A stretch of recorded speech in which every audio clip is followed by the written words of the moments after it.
How much weight do you have to lift to be able to have big muscles? I remember when I first started getting into bodybuilding, I would look at pictures of Frank Zane, he's my favorite bodybuilder, pretty much of all time, and think, man, I would love to have that physique. How much do I have to lift for my chest to be that big or for my arms to be that big? All this stuff. And I was doing research trying to figure it out so that I have a goal to shoot for. And I'm sure a lot of you might think the same thing, like how much weight do I have to lift before I look the way I want to look? I mean, just this guy's muscles are ridiculous. I didn't realize at the time there's a lot more that goes into it, like different things they take to get a certain look.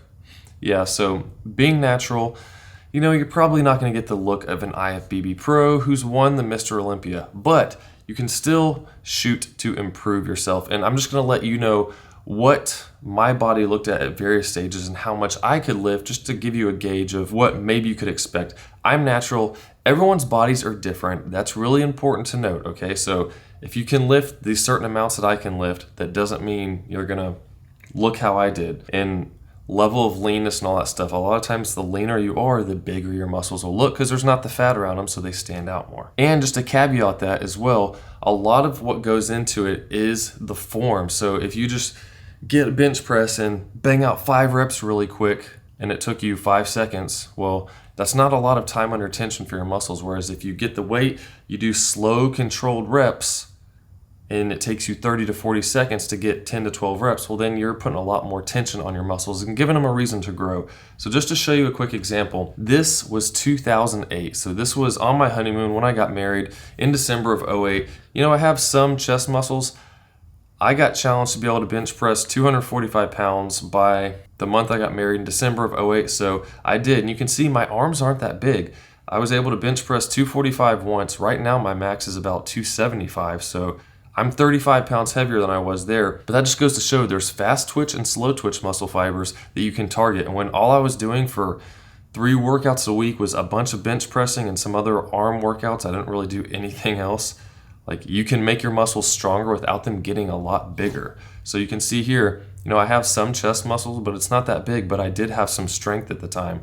Whereas now my muscles are a lot bigger, but really my strength isn't that much crazier because I focused on a good time under tension. And that's the thing to keep in mind as we go over these pictures. When I go over my numbers, that's based on controlled reps, a good 1 to 3 second eccentric, and then a faster concentric on your lift. So making sure you have good control over the weight and you're really engaging the muscles, good mind-muscle connection. You can see here, this was 2012. I didn't really do any working out. After that, I got married for a few years. And then 2018, I started getting serious. 2018 to 2019, and then I actually got into doing some programming in 2020, and that's where I started really tracking what I was doing and gauging my progress. So right here, this was May of 2021. I was able to bench press 160 pounds for 12 reps, and that's not just blasting through them, that's controlled down, push up, controlled down, push up. I didn't really do pause reps, but I controlled it all the way down, pushed up. So then a year later, this is what my chest looked like. It's not a whole lot bigger. I actually grew about 1 inch around the chest, so that's under the arms what I measured. So the lats come into play too for that. But here I was able to bench press 185 for 12. So that is a 25 pound increase, which isn't terrible over that amount of time. And I stayed pretty lean the whole time. So your progress is probably going to be slower if you're not bulking. Whereas I just did a bulk and I gained 20 pounds on my bench in like 3 months. So there's those types of things to consider. Next up, looking at my arms, and you can see better from the side, my chest did get a little more thickness. The lighting helps to see that, but there was a small change in the chest. But my chest has always been a harder part for me to grow. My legs, a lot of other places, arms grow quickly. Chest is a lagging point. And it wasn't until about 3 years ago that I really learned how to engage my chest the correct way on bench press. So learning good form is a lot more important than just lifting as much weight as you can. 'Cause if you're lifting like this and doing your shoulders instead of your chest, well, it doesn't matter how much you can lift. You're not engaging your muscles right. So mind-muscle connection, make sure you have that. Here, arms. You can see here, there's a pretty good size difference in my arms. I was able to curl in this first one here, 45 pounds for 7 reps was my top set that I was doing. This is before I was doing programming, like a good program that I've stuck to for almost 2 years now. Moved to the next year, I gained almost a full inch in my arms, and I was able to curl 50 for 12 reps.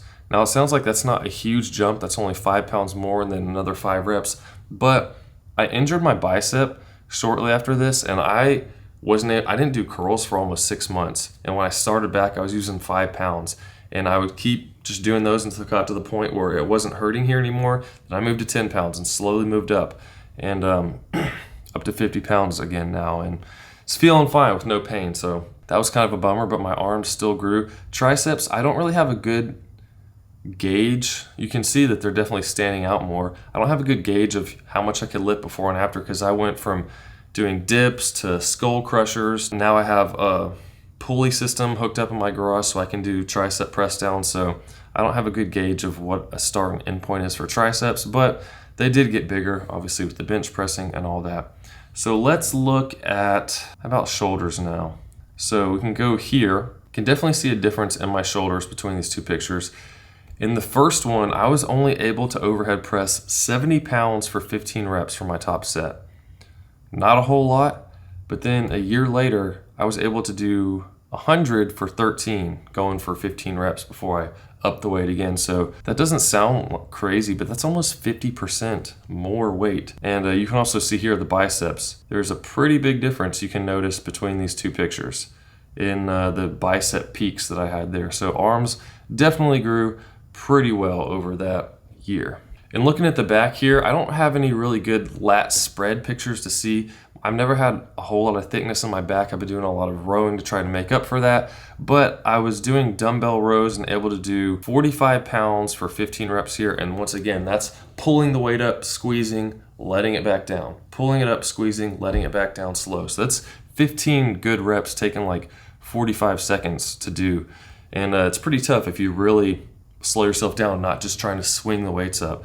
And then a year later, I was doing 60 pounds for 15 reps. And my back workout has been evolving as I've been getting more equipment. So dumbbell rows was the one thing that really stayed the same through all those. I've kept them in. Now I'm doing barbell rows and some other lat pull downs and stuff. So really trying to work on the heavy stuff there, but also deadlifts. So in this first one, I wasn't deadlifting at all. I have back issues I've talked about a lot in other videos you can check out. But I decided I'm gonna start deadlifting with the sumo stance. Someone showed me that and I thought, I'll try that. And I didn't have any back problems, so I kept going. I started 135 pounds and just kept adding weight slowly and slowly because I wanted to make sure I didn't hurt my back. I didn't want to jump up in weights too quick. That definitely helped with the thickness of my back and definitely developing the legs too, which I'll talk about next. You can see here, pretty big leg difference. So 135 pounds for 15 reps is what I started out the first year. And then at the end of the next year, or when I took the next photos a year later, I was at 280 pounds for 15 reps on the deadlift. So really made a lot of progress in that. I probably could have started at a higher weight, but because it was a new exercise for me, it's on putting a lot of stress on my back, which I've had lots of problems for. I didn't want to just be like, hey, let's ego lift and try to make sure I'm going all out right from the beginning. I wanted to make sure I had the form down and I didn't go too heavy, too fast, and just kept continually progressively overloading each of my workouts, and I still made progress through that. So remember, form is super important. You want to make sure you're not hurting yourself because then you're going to be out of it for a while. So deadlifts, huge improvement there. Also, I said I got into seriously lifting 2018 to 19 pretty consistently and through 2020, but it wasn't until halfway through 2020 after I took these pictures, and you can see my chicken legs there. I didn't do legs. I did a little bit, take that back. I bought a bench that had leg extension, leg curls I could do, and that was all I did for legs. I started doing squats seriously once again. Back issues, so I just never did squats. I was afraid to hurt myself, but I said, you know what? I'm gonna start at like 115 pounds, I think is what I did. Focus on good form, keeping my back straight, stomach tight, squatting down to parallel and back up. Doing 15 reps starting out. So 15 pounds, hardly anything. You can see legs were small there, and it was hard for me. Like my legs were really weak. And then here is the after. My legs grew 1.5 inches each over that year, and I was able to do 225 for 10 when I took these pictures. So that is almost doubling the weight that I started with. And I started with front squats because it kind of forced me to stay upright. And once I got up to about 185 pounds and it was getting hot and sweaty, the bars sliding off me. So I switched to back squats. I had good form by that point, never had any back problems.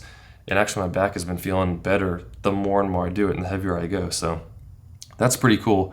And just to compare now, we're coming up on another year. I just did 265 for 10 on my last leg day. So I have another 3 months before the year mark, so hoping to get close to the 300-pound range. But legs have been doing really well. I was surprised how well my legs responded to good training.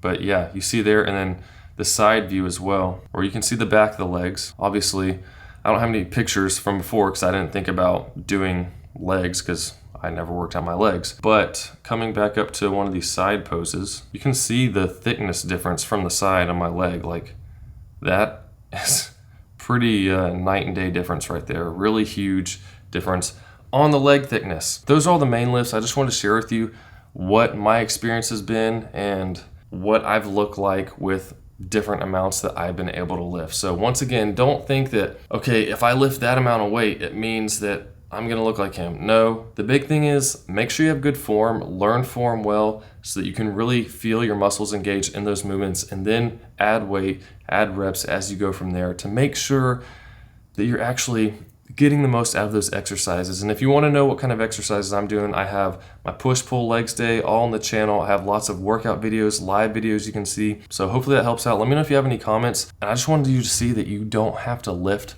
a lot of weight to actually have muscle. It's more so making sure you have the mind-muscle connection, engaging your muscles correctly, and you will make progress. So make sure your diet's good, make sure your training is good and consistent, have a set program, something to shoot for each time you go to the gym so that you're not wasting your time and energy and all this stuff. Hope that helps, and I'll see you in the next one.